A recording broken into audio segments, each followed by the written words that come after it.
Hey guys, I want to jump in on this thread that Anthony over at Gambler812 started. Basically, we're to respond with three genres of music that people would really not have any clue that we like. Okay, um, I this is a little hard for me because you guys that follow my channel know that I like a ton of different kinds of music. Okay, you probably don't hear any country western, especially modern country western, which I don't care for too much on my channel. Don't hear any rap music. That's about the only two things you probably wouldn't hear, but you'd hear anything else from jazz to classical, rock, heavy metal, uh, Hawaiian music, Japanese music, all kinds of just everything. I listen to all kinds of stuff. But there'll be a couple of people that might be a little surprised by what I will reveal, okay, on this. So, uh, most of you know that and Anthony caught on to this too, I have played trumpet when I was a youngster, and actually through college as well. I played the trumpet, and Anthony had sent me some VCLT not too long ago, and it had this album, and I used to have this disc. I don't know what happened to it, and I was just shocked. He remembered that I played the trumpet. I own a trumpet and I own a flugelhorn, and I don't play very much. I can't remember the last time I even took them out of the case and played. But every once in a while, I'll get nostalgic and I'll pick one up and try to play a few things on it. It hurts my face more than anything else. Wynton Marsalis was one of my heroes back in the day, when I was in high school. And this was the first album that I ever heard of his. CD, actually. CDs were just barely getting popular back when I was in early high school. And and here's the one of him playing cornet with the Eastman Wind Ensemble, which I really dig this a lot because I was in concert band throughout all of grade school, middle school, high school, and college. And so that this was really cool. And I had played some of these solos before growing up. They're hard. I couldn't even begin to play them now. But also Wynton Marsalis. I'm trying to find all the CDs and everything I have. He was also a jazz musician as well. That's one of his early jazz uh, performances with Art Blakey. And this is him playing with his dad, Ellis Marsalis. And so when I was in college, it was, kind of understood that you try to be in any performing group you can, plus you get a little scholarship money. So, and I was kind of interested in jazz. We didn't have a really strong jazz band program in high school, but they in college, they were really serious about it. And that's where I first learned to improvise. And that was fun. That was a fun experience. And it still carries on with me today. Okay. So jazz, early on, my parents bought this for me when they were in New Orleans. And so that's my first taste of that style of music with Al Hirt. And I had always listened to Herb Alpert. I didn't know really, I think early on that he played, or he was part of the Tijuana Brass. He was really, it's Herb Alpert and the Tijuana Brass. I really kind of just knew this more modern stuff. But I was always into Louis Armstrong. When I was in college, I kind of got interested in Duke Ellington, and I really enjoyed a lot of his pieces through Wynton Marsalis, who really brought a lot of his stuff to the forefront in modern times. He didn't let it die away. He's had some arrangements of his and played and showcased his songs. So it's really cool on that. And the Arturo Sandoval story and Paquito de Rivera, Cuban music, jazz. Oh my God, that is just phenomenal. If you guys haven't seen the movie, Arturo Sandoval's trumpet player over here, and this is his buddy Paquito de Rivera. The Arturo Sandoval story is at HBO. You can find it on probably Netflix. Maybe it's an HBO, maybe not on Netflix, but it's an HBO special. Ran a long while back. It's a movie, very good movie about his life. So yeah, jazz kind of entered into my life, and I love jazz music. And so that's kind of no surprise being a trumpet player. Other things you guys probably know from me playing guitar, talking about the hand brace. I played trumpet. I knew all the musical notes, of course. Played piano some. and still do today a little bit. I haven't showed that off yet, but I'll try to remember to do that one of these days. Give you guys some videos of me playing piano. But classical guitar was really something I wanted to learn how to play more than anything else.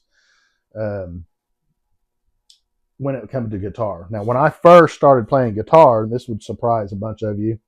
Um, I learned to play chord changes to guitar from one of my uncles who played the banjo and played bluegrass music. And so for a long time, I absolutely loved bluegrass music. My wife would tell you a story that when we first got together, um, I would have that playing in the background in the evening time before I went to bed. And if you know anything about bluegrass music, it's not relaxing. Um, here's a Flat and Scruggs CD. I couldn't find any albums. I guess I don't have any albums of bluegrass, or if they're tucked away somewhere. I mean, I know I have some finger picking like country style, like Merle Travis and stuff like that. Chet Atkins stuff that don't really count. That's not really. I mean, I'm talking about real bluegrass music.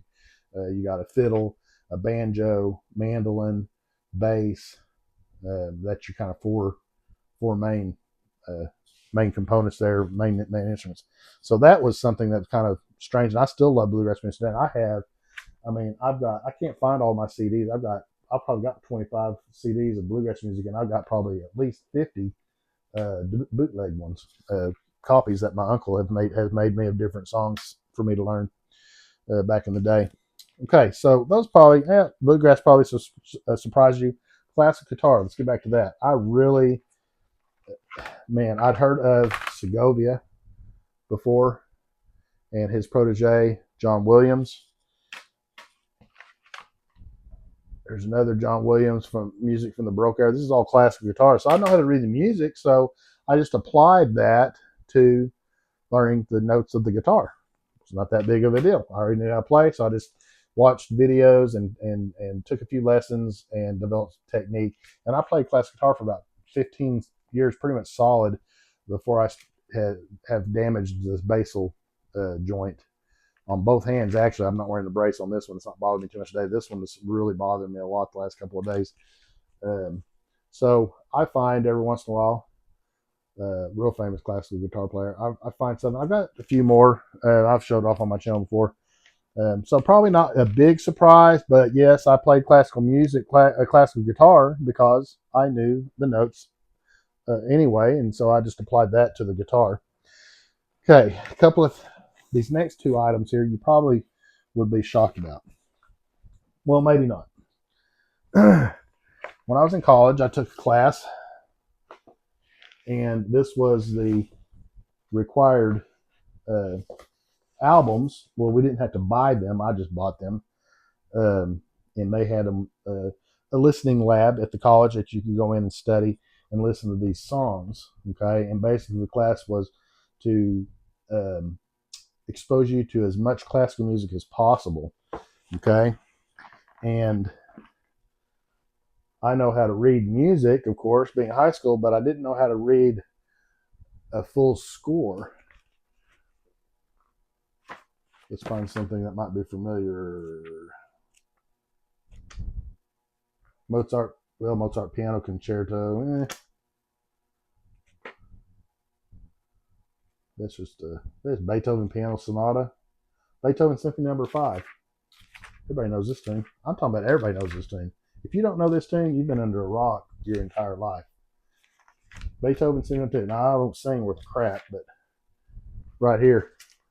This is really cool because we had this was for our textbook, and there's another volume of it.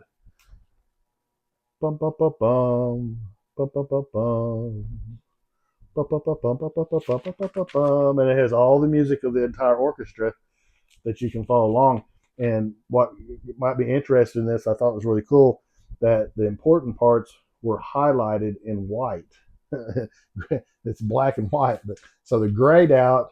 I mean, everything's important, but the white would help me kind of follow along where they were at, and then I could hear other instruments and follow along with them as well. So I know how to read all this. That would probably be the shocker to most people. And so the Norton Scores anthology, really cool set. They have, I don't know what they're using now in college, but this is what I bought. so I wouldn't have to go to the listening lab. I had my own turntable, of course, and bought these, and I was able to study at home. And of course, as you can imagine, excelled quite well at this class. Um, Back in the day, you could play drop the needle. We did this in class a lot. That's how the professors studied. She was an older lady, and she'd drop the needle, and man, it would be like 2 seconds. I said, "Oh, I know what that is," and I'd tell her. Now, this one right here might amaze you. It amazes most anybody that I uh, talk to, and when it comes up for discussion about what I like to listen to and what I'm kind of into, I'm into big time, and I watch regularly musicals. Okay, musicals. I really liked the idea of musicals because, unlike an opera, musicals are in the English language. Okay, of course, if they're in the United States, that's the musicals I liked, and I do still like today. Um, Oscar and Hammerstein, South Pacific, West Side Story, all that jazz. This one I just found recently at and it's got Bernadette Peters in it. The music, well, no, it's a play or a musical by Andrew Lloyd Webber called Song and Dance. And I'd never seen this before, and this is really good. She's a very, very good singer. So my absolute favorite musical of absolute all time is The Phantom of the Opera. When I was growing up, when I was in towards the end of high school, college years, I guess you'd say, this uh, was very prominent in the marching bands and DCI, which is Drum Corps International, the music from the Phantom of the Opera. And if you just look up DCI, Phantom of the Opera, there'll be some brass bands, some drum and bugle corps that would just blow your way playing this music. And oh, it was just fantastic, unbelievable. And so I'm telling you guys, I am a Phantom of the Opera freak. Gerard Butler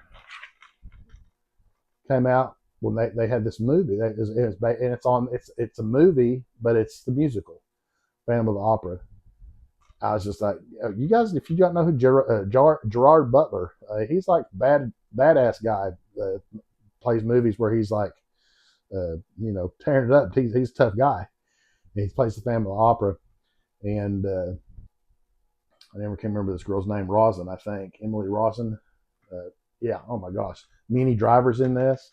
It is just a freaking excellent movie, and it's not a movie. Say it's the actual musical. It has the music in it, the acting, the dancing, all that stuff's in here. Then of course I found this on Amazon one time, and this was 25 years, 25th anniversary, Andrew Lloyd Webber at the Royal Albert Hall.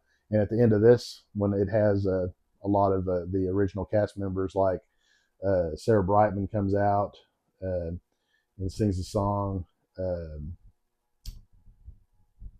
The guy that used to play the Phantom Opera, the original cast, I can't remember his name. It's terrible. I'll think of it maybe in a little bit. But anyway, so then Andrew Lloyd Webber, and I did not know this for the longest time, but he came out with a sequel to the Phantom Opera called Love Never Dies. It's pretty freaking cool.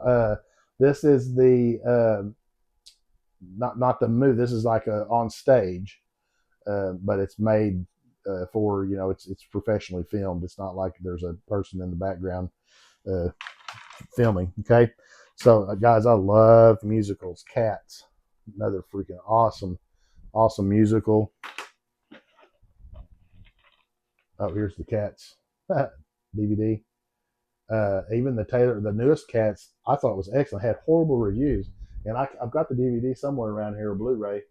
I couldn't find it to show you, but Taylor Swift was in it. Excellent, absolutely excellent. I don't know why it got bad reviews. It's because people don't listen to musicals anymore. And then Les Miserables, another famous one. This has got Kurt Russell. This is a movie It's got